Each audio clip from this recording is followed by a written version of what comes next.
نکال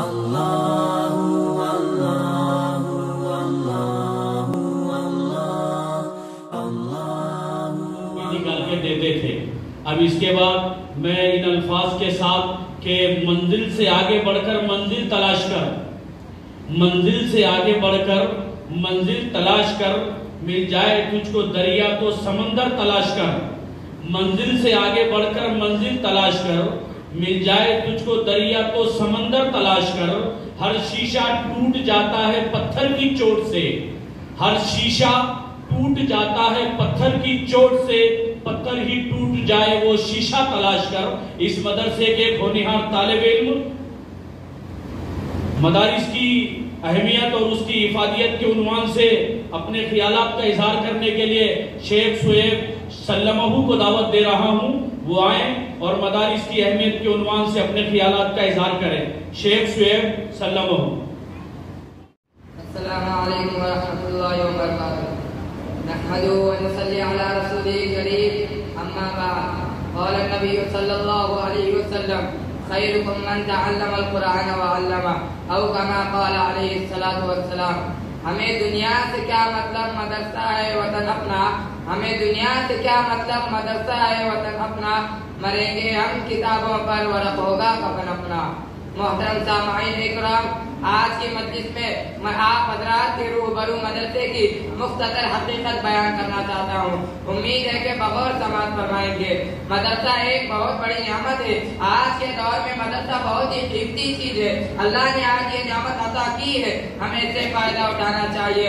علم دین کا اتنا سیکھنا فرض ہے جس سے نماز و روزہ وغیرہ درست ہو سکے.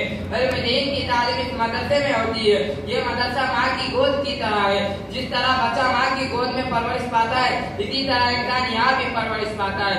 اور مدرسہ انسان کو انسان بناتا ہے. یہ مدرسہ چند افراد مل کر بناتے ہیں اور مدرسہ کئی افراد کو بناتا ہے.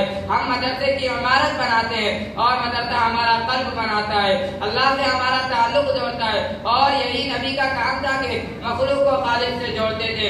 اسی طرح مدرسے ہم کو اللہ سے جوڑتے ہیں. لہذا ان مدرسوں کو نہ کوئی طاقت ہلا سکتی ہے اور نہ کوئی ان مدرسوں کو توڑ سکتا ہے.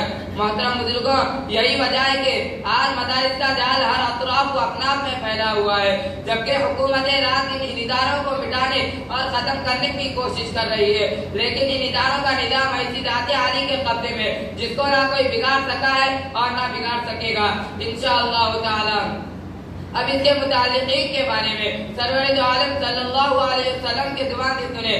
حضرت انس رضی اللہ عنہ حضور صلی اللہ علیہ وسلم کا ارشاد نقل کرتے ہیں کہ اگر دنیا میں ان لوگوں کو دیکھنا چاہتے ہو جن کو اللہ نے جہنم کے آگ سے آزاد کر دیا تو طلبہ علم دین کو دیکھو. بخدا جو طالب علم صرف علم حاصل کرنے کی نیت سے کسی عالم کے دروازے پر جاتا ہے، اس کو ہر حرف اور ہر قدم پر 1 سال کی عبادت کا ثواب ملتا ہے. اس کے لیے جنت میں ایک شہر بنا دیا جاتا ہے. جہاں جہاں کے قدم پڑتے وہ زمین اس کے لیے استغفار کرتی ہے. صبح و شام پر اس سے اس کی مغفرت کا اعلان اس طرح کرتے ہیں: ہؤلاء یتقوا اللہ من النار. یہ ہے جن کو اللہ نے جہنم سے آزاد کر دیا. اس سے مراد وہی لوگ ہیں جو علم دین حاصل کرتے ہیں، مدرسے میں رہتے ہیں. ظاہر سی بات ہے جب طلبہ کرام کا اتنا بلند مقام ہے تو ان لوگوں کی کیا شان ہوگی جو طلبہ پر خرچ کرتے ہیں، مدرسے میں امداد دیتے ہیں. ان کے روپے اور پیسے سے جو عمارتیں بنائی جاتی ہیں تو آخرت میں اللہ تعالیٰ ان کو کتنا بڑا اجر دے گا. دوستو، مدرسہ کیا ہے؟ مدرسے میں قرآن ہے جو اللہ کی کتاب ہے، انقلابی کتاب ہے جس نے دنیا کی کایا پلٹ دی، ہلچل مچا دی. سب سے پہلے قرآن نے آ کر یہ کیا کہ جو بندے خدا سے دور چکے تھے انہیں خدا سے جوڑا. بھٹکے ہوئے لوگوں کو راہ دکھائی، زمانے کو خیر القرون بنا دیا اور قرآن قیامت تک آنے والوں کے لیے مشعل راہ بن گیا. قرآن کریم کا کتنا بڑا احسان ہے کہ حضور صلی اللہ علیہ وسلم کو محمد بن عبداللہ سے محمد رسول اللہ صلی اللہ علیہ وسلم بنا دیا اور خاتم النبیین بنا دیا. دوستو، مدرسے کی قدر کرو. تم نہ کرو گے تو خدا دوسروں کو پیدا کر دے گا.